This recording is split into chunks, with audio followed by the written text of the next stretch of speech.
Hello students, welcome back to my YouTube channel. आज मैं आपके लिए लेकर आई हूँ अपने चैनल पर एक दूसरा वीडियो जो कि है BA first semester English literature के स्टूडेंट्स के लिए, जिसमें आज मैं लेटर राइटिंग के बारे में बताने वाली हूँ आपको। तो सबसे पहले हम देखते हैं लेटर राइटिंग के बारे में कि क्या है और पढ़ते हैं, इसके बारे में थोड़ा जानते हैं। Everybody knows that letter application writing claims a great importance in our life.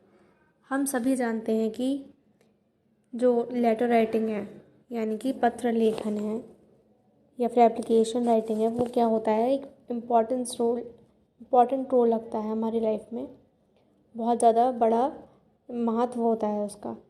In our personal as well as official work we have to write letters and applications. चाहे वो हमारा व्यक्तिगत जीवन हो या फिर हमारा ऑफिशियल जीवन हो, यानी कि कार्यालय से संबंधित कोई भी कार्य हो, तो दोनों में ही क्या इम्पोर्टेंट होता है, हमारा लेटर एप्लीकेशन दोनों ही इम्पोर्टेंट होते हैं। Most of our friends relatives होगा, यहाँ पे क्या होगा, रिलेशंस नहीं होगा, रिलेटिव्स होगा। सॉरी, थोड़ा सा क्लियर लिख देती हूँ मैं, रिलेटिव्स होगा यहाँ पे, ये सही कर लीजिएगा, ये रिलेशन की जगह पे। तो रिलेटिव्स क्या होता है, in lives in big cities like Delhi, Mumbai, feel impressed when they received a well letter in English. तो क्या होता है, जब हमें कोई इंग्लिश में लिखा हुआ लेटर मिलता है ना, अगर हमारे कोई दिल्ली या फिर मुंबई का कोई हमारा रिलेटिव है, अगर वो इंग्लिश में लिखा हुआ लेटर उसे मिलता है तो वो कैसा फील करता है, बहुत ज़्यादा इम्प्रेस्ड फील करता है। कैसा फील करता है, इम्प्रेस्ड फील करता है। तो मैंने की बात से खुशी होती है कि हमारे छोटे शहरों के दोस्त भी एक इंग्लिश में अच्छा लेटर लिख के भेजते हैं और उन्हें अच्छा फील होता है कि वो लगता है कि हाँ, ये हमारे स्टेटस के हैं। ऐसी लोग की मेंटालिटी होती है, खास करके नहीं होनी चाहिए, लेकिन होती है। तो फिर इस वजह से इंग्लिश को काफ़ी इम्पोर्टेंस दी जाती है। In different offices also an application write in English attracts attention of officer concern and our work is done without any difficulty. क्या होता है, जब हम कभी भी किसी भी ऑफिस में या फिर जैसे DM office, SDM office, video office, अपने किसी स्कूल वगैरह है, किसी में भी आप एप्लीकेशन देते हैं, जॉब एप्लीकेशन है या फिर कोई लेटर है, प्रार्थना पत्र है, कुछ भी है, तो आप उसमें अगर इंग्लिश में आप लिख के दे रहे हैं वो चीज़, तो क्या होता है, ग्रेट इम्पैक्ट पड़ता है। जो भी हमारा ऑफिसर है उससे रिलेटेड या फिर प्रिंसिपल है स्कूल का, वो समझता है कि व्यक्ति कैसा है, वेल एजुकेटेड है और जागरूक है। उसकी थोड़ी सी मेंटालिटी ये बन जाती है जिससे कि आपका काम कैसा होता है, जल्दी हो जाता है। चाहे आपको कोई ऑफिस वर्क टाइप हो या फिर चाहे आपको कोई इंटरव्यूज़ के लिए जॉब वगैरह में आपने अप्लाई किया हो, तो उसको भी आपको जल्दी मिलने की चांसेस रहती हैं जॉब के, ठीक है। और इसमें उन्होंने एक एडवाइस दी है, जो हमारे राइटर हैं, जो जहाँ से हमने बुक का जो हमने लिया है, उन राइटर ने भी एक यहाँ पे एडवाइस दी है कि students that my personal advice to students that in the place of cramming they must learn the art of letter writing in applications। तो नकल करने की बजाय या फिर रटने की बजाय चीज़ें, क्रेमिंग का मीन्स होता है रटना, तो रटने की बजाय ये क्रेमिंग का मीन्स होता है रटना। तो रटने के जगह क्या करना चाहिए, आपको उस आर्ट को क्या करना चाहिए, सीखना चाहिए। क्योंकि सीखने से क्या होता है, वो चीज़ आपको ज़िंदगी भर याद रहती है और जो रटी हुई चीज़ होती है वो आपको कुछ समय में गायब हो जाती है। तो आपको क्या करना चाहिए, सीखनी चाहिए चीज़ों को। तो यही राइटर ने कहा है इसमें, like every other art the art of writing requires study. Nobody can write a good letter without having learned how a letter should begin and end, what is the correct form of heading of subscription and superscriptions। तो जैसे कि कोई भी art है, हमने इसको सीखते हैं, जैसे कि डांसिंग है, हमारा म्यूज़िक है, कोई भी आर्ट है तो अगर हम ये सीखते तो हमें प्रॉपर ट्यूशन की ज़रूरत होती है, गाइडेंस की ज़रूरत होती है, उसके साथ साथ सेल्फ स्टडी की भी ज़रूरत होती है, उसके अध्ययन की भी ज़रूरत होती है। तो अगर आपको इंग्लिश में राइटिंग, लेटर राइटिंग सीखनी है तो आपको क्या इम्पोर्टेंट है कि आप उसका अध्ययन करें। और अध्ययन में भी क्या करें, आपको सेल्फ स्टडी क्या है, सेल्फ स्टडी इम्पॉर्टेंट है बहुत ही ज़्यादा सेंस में। तो आप सेल्फ स्टडी ज़रूर करें अगर आपको लेटर राइटिंग सीखनी है तो। And nobody can write a good letter without knowing that how a letter should begin and end। और कोई भी व्यक्ति एक अच्छा लेटर नहीं लिख सकता जब तक उसे ना पता हो कि किसी लेटर की बिगिनिंग कैसे होती है और एंड कैसा होता है। इसलिए हमें इम्पॉर्टेंट है कि हम लेटर राइटिंग को समझें और सीखें। It is an art of importance which should never be under valued. ये एक ऐसी आर्ट है और इस आर्ट की इतनी इम्पोर्टेंस है कि उसे कभी अंडर वैल्यू नहीं किया जा सकता है, मतलब उसकी वैल्यू को निगलेक्ट नहीं किया जा सकता है, अवॉइड नहीं किया जा सकता है, नकारा नहीं जा सकता है। Just think for a moment, कुछ समय के लिए आप सोचिए, if you miss your chance of gaining an appointment, कि अगर आप किसी भी जॉब का अपॉइंटमेंट की चांस आप इसीलिए खो देते हैं कि आपने एक गलत बेकार लेटर लिखा है जिसमें गलतियाँ हैं और इसीलिए आपको जॉब नहीं मिली है, तो आपको समझ में आएगा कि लेटर राइटिंग कितनी ज़्यादा इम्पॉर्टेंट है और आपको क्यों इम्प्रूव करनी चाहिए। तो ये एक राइटर ने कहा है, इट माई हम्बल सजेशन, तो ये उनका विनम्र निवेदन है कि आर्ट पेज यू तो आउट ऑफ लाइफ। तो आर्ट है जो लेटर राइटिंग की, वो आपको जीवन पर्यंत क्या होगी, लाभदायक होगी। तो इसीलिए आपको लेटर राइटिंग ज़रूर सीखनी चाहिए। सो देखते हैं हम आगे। Never be careless to it under the impression that the examination paper it holds hardly 10 or 15 marks। और ये भी उन्होंने कहा है बच्चों की मेंटेलिटी देखते हुए कि कभी कभी क्या होता है, जैसे कि हमें लेटर राइटिंग समझ में नहीं आती है, लिखनी नहीं आती है, तो क्या करते हैं हम कि जैसे कि 10th है और हमारा 12th है, या फिर मतलब ऑब्वियस की बात है हमारे बचपन से लेके हमें लेटर राइटिंग सिखाई जाती है, पर मेनली हम 9 to 12 लेटर राइटिंग को बहुत अच्छे से सीखने की कोशिश करवाई जाती है। तो इस समय बहुत ज़्यादा ये उस पर फोकस किया जाता है। हालांकि अब तो आप ग्रेजुएशन में भी पढ़ेंगे लेटर राइटिंग, पहले भी थी, ऐसे नहीं है, पहले भी है, पर इम्पॉर्टेंट फैक्टर्स आपको इस समय ही पता चलते हैं, इसी क्लास में पता चलते हैं, उसकी वैल्यू भी तभी पता चलती है। सो अगर आप ये सोचते हैं, स्टूडेंट्स की मेंटालिटी ये बन जाती है कि वो 10 मार्क्स का आएगा लेटर या फिर 15 मार्क्स का आएगा तो हम उसे छोड़ देंगे तो उससे कोई फ़र्क नहीं पड़ेगा, या फिर हमें उसे रट्टा मार लें तो हमारे उतने मार्क्स आ जाएंगे, तो आपको ऐसा नहीं करना चाहिए। आपको प्रॉपर सीखना चाहिए कि कैसे लेटर राइटिंग कर जाती है, क्योंकि ज़िंदगी में आपसे कभी भी एप्लीकेशन लिखवाई गई और आप नहीं लिख पाए तो आपकी बहुत बेइज्जती की बात होगी कि आपने ग्रेजुएट हो चुके हैं आप, या फिर अपने अपनी पढ़ाई कंप्लीट कर ली है, फिर भी आप एक अच्छा लेटर नहीं लिख सकते हैं, तो आपका लिखने का कुछ फ़ायदा ही नहीं होगा। ठीक है, तो फिर आप आगे देखते हैं उसमें क्या है। ठीक है, so if a merchant requires a clerk he consider the quality required for a good writing letter as a paramount importance. तो ये क्या होगा, जैसे कि कोई व्यापारी है तो वो मान लीजिए अगर आपको असिस्टेंट के रूप में देखेगा, अगर रखना चाहेगा तो आपको मतलब वो ये ज़रूर डिसाइड करेगा या फिर ये ज़रूर चीज़ देखेगा कि आपको लेटर लिखना आता है नहीं आता है, क्योंकि वो उसके जो बिजनेस वर्क्स होते हैं या फिर बिजनेस जो भी कन्वर्सेशंस होती हैं तो उनके लिए लेटर्स बहुत इंपॉर्टेंट होते हैं, क्योंकि वो फॉर्मली लेटर्स उन्हें आने चाहिए लिखना, और उनमें ही बातचीत होती है जो बिजनेस पार्टनर्स होते हैं उनकी, या फिर बिजनेस से रिलेटेड जो भी हमारे क्लाइंट्स होते हैं उनके क्लाइंट्स होंगे, तो उनकी बात कैसे होगी, फॉर्मली होगी, वो भी लेटर से होगी या ईमेल से होगी। तो ये चीज़ें आपको आनी चाहिए।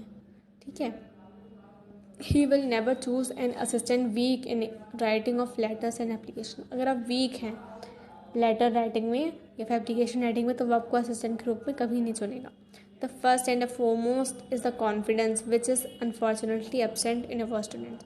कभी कभी क्या होता है हमारे अंदर सीखने का कॉन्फिडेंस भी नहीं होता है उन चीज़ों को स्टूडेंट्स में, तो कभी कभी ये चीज़ें बहुत इंपॉर्टेंट हो जाती है कि हमारे अंदर कॉन्फिडेंस भी होना चाहिए उस चीज़ को सीखने का कि हाँ हमें चीज़ सीखनी है और उसे अच्छे से लेके आगे चलना है। ये चीज़ का कॉन्फिडेंस भी आपके अंदर ज़रूर होना चाहिए।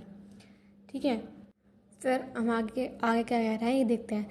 Remember a letter is only a letter whether you write in English or in Hindi, you have to tell about the same something related to the subject of a letter. If you are writing a personal letter to a friend regarding your visit, if you are writing a personal letter to a friend regarding your visit to Taj Mahal, you have to describe the beauty of Taj, whether you write in English or Hindi. When you understand this point, you get confidence and decide to write letter by yourself. देखिए, आपको ये समझना है सबसे पहले तो कि letter एक केवल लेटर ही होता है, आपको उसके ही सेंस में लिखना पड़ेगा, चाहे आप हिंदी में लिखो चाहे इंग्लिश में लिखो। अगर आप अपने किसी फ्रेंड को ताजमहल के घूमने के लिए कोई लेटर लिख रहे हो तो आप केवल उसमें ताजमहल के बारे में ही डिस्क्राइब करोगे।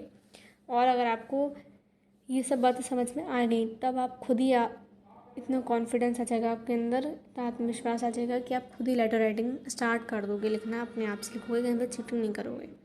The next step is the collection or composition of the matter. If you are writing an application for free ship, you have to give details of your economic problems. You may write that your father, poor man, your brother and sister to study in great degree classes, so your father cannot afford your higher education. और इसका next step होता है, वो क्या होता है वो भी हम देखते हैं कि जब हम सामग्री एकत्रित करना अथवा रचना करना ये देखेंगे तो ये अगर हम क्या कहते हैं वो फीस कंसेशन के लिए लिखते हैं जब लेटर कि हमारी फ़ीस माफ़ हो जाए, इस तरह का जो लेटर होता है तो उसमें हम क्या करेंगे, केवल अपने पिता की जो हमारी आर्थिक स्थिति है उसके बारे में लिखेंगे कि उसका ही ब्यौरा देंगे कि हमारे पिताजी निर्धन हैं और तुम्हारे भाई बहन स्नातक कक्षाओं में पढ़ते हैं और इसलिए हमारे पेरेंट्स हैं, पिता हमारे उच्च शिक्षा का खर्चा नहीं उठा सकते हैं। तो इस तरह की बातें लिखेंगे, कुछ फालतू बातें नहीं लिखेंगे, ना अपनी कोई पर्सनल बातें लिखेंगे उसमें।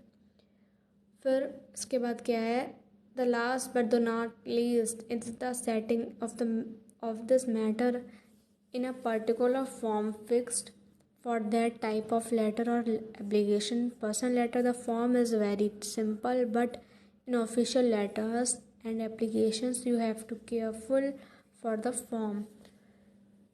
देखिए तो अंतिम है लेकिन लास्ट में नहीं है ये टॉपिक, कहते नहीं है the last but not the least, last है पर बिल्कुल लास्ट नहीं है ये। तो इसमें एक क्या है इम्पॉर्टेंट, सबसे ज़्यादा सेटिंग इसकी बहुत ज़्यादा इम्पॉर्टेंट होती है कि हमें इसकी संरचना को समायोजित कैसे करना है। व्यक्तिगत पत्रों में ये अत्यंत साधारण होती है, किंतु कार्यालय संबंधी पत्रों में तथा जो आवेदन होते हैं उनमें इसके प्रति सतर्कता आवश्यक है। जैसे कि क्या होता है, जो हम पर्सनल लेटर्स लिख रहे हैं तो उसमें तो इतनी ज़्यादा कोई भी बाउंडेशंस नहीं होती है कि आप कैसा भी लिख रहे हो, थोड़ा सा अगर गड़बड़ भी हो गया है तो उतनी कोई प्रॉब्लम नहीं है। लेकिन आप कोई फॉर्मल लेटर लिख रहे हो तो आपको उसमें देखने की ज़रूरत पड़ती है, क्योंकि आप वो किसी बाहर के ऐसे इंसान को भेजोगे जो आपको नहीं जानता है और आपकी गलतियाँ भी शायद माफ़ ना करे। जैसे कि आप जॉब एप्लीकेशन के लिए लिखते हैं तो फिर मान लीजिए कि आपने जॉब एप्लीकेशन के लिए लिखा, तो अगर वो लेटर आपके ऑफिस में जो आपका बॉस है उसे पसंद नहीं आया तो फिर वो आपका लेटर रिजेक्ट कर देगा। या फिर अपने किसी स्कूल में एप्लीकेशन के लिए लिखा तो उसके प्रिंसिपल को अगर वह इफेक्टिव नहीं लगा, आपने छोटी छोटी मिस्टेक्स कर दी उसके सेटिंग में ही या फिर उसके अलाइनमेंट में या किसी चीज़ में, तो फिर वो लेटर सक्सेसफुल नहीं माना जाएगा। तो फिर मेरी आपसे रिक्वेस्ट है कि आप जब भी लेटर लिखें तो फिर इस लेटर को बहुत ज़्यादा डिटेल स्टडी करने के बाद ही लिखें। अब नेक्स्ट देखते हैं हम।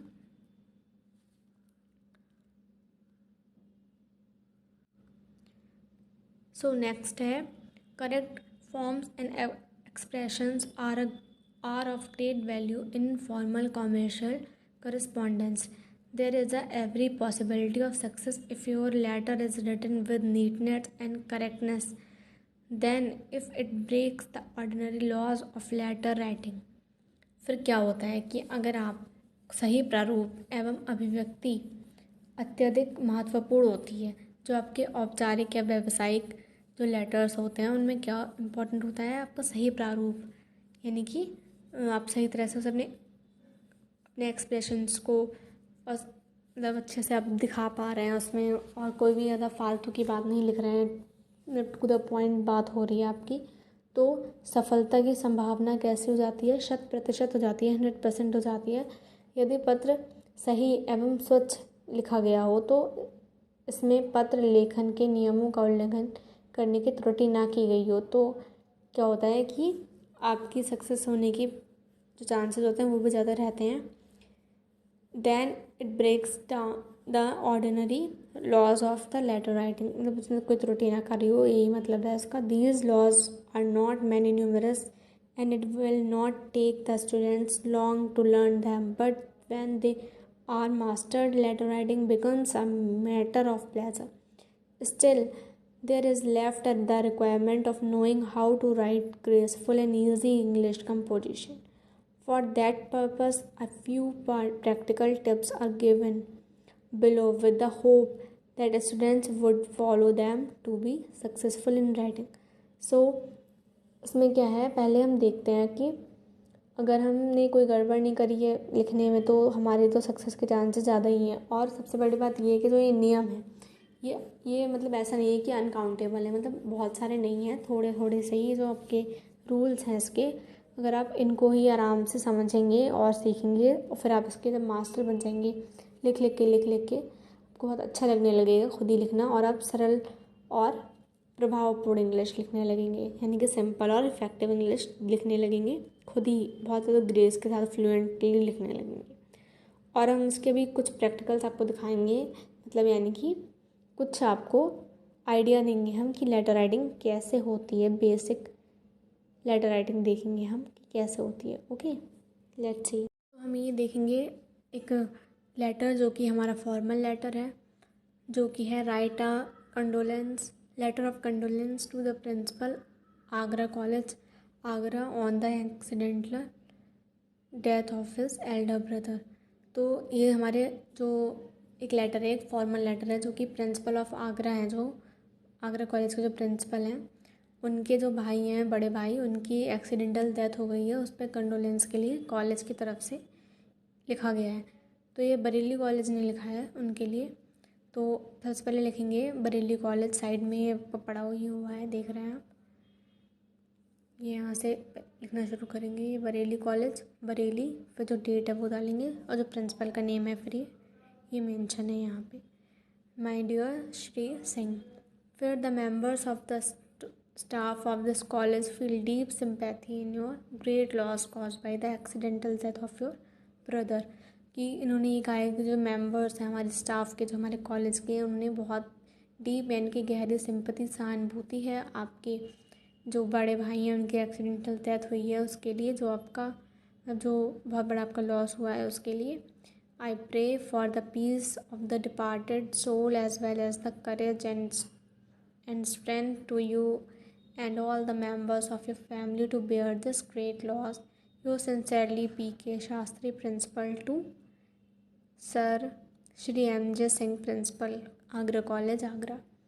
सो इन्होंने किस तरह से लिखा, पहले यहाँ से अलाइनमेंट था इसका, देख रहे हैं आप, ऐसे ऐसे में इधर के लिए, फिर इन्होंने जो योर सिंसियरली इधर लिखा था, वैसे इसका पैटर्न अब इधर साइड को हो गया कि सब कुछ इधर लिखा जाता है, वैसे थोड़ा सा अलग तरह का भी है ये लेटर, तो भी आप देख लीजिए थोड़ा सा। फिर उसके बाद में जिनको हमने लेटर लिखा उनको हमने यहाँ पर लिखा है। तो इसमें बेसिकली बिल्कुल टू द पॉइंट बात करी गई है, कोई भी बकवास बात नहीं करी गई, क्योंकि ये एक फॉर्मल लेटर है, एक पर्सनल लेटर नहीं है। ठीक है, तो फिर आपने ये देखा, और अब आप देखेंगे एक और लेटर दिखाती हूँ मैं आपको, शायद आपको उससे और क्लियर हो जाएगा। सो ये है एक बिजनेस लेटर, ये वो भी फॉर्मल लेटर था और एक बिजनेस लेटर है।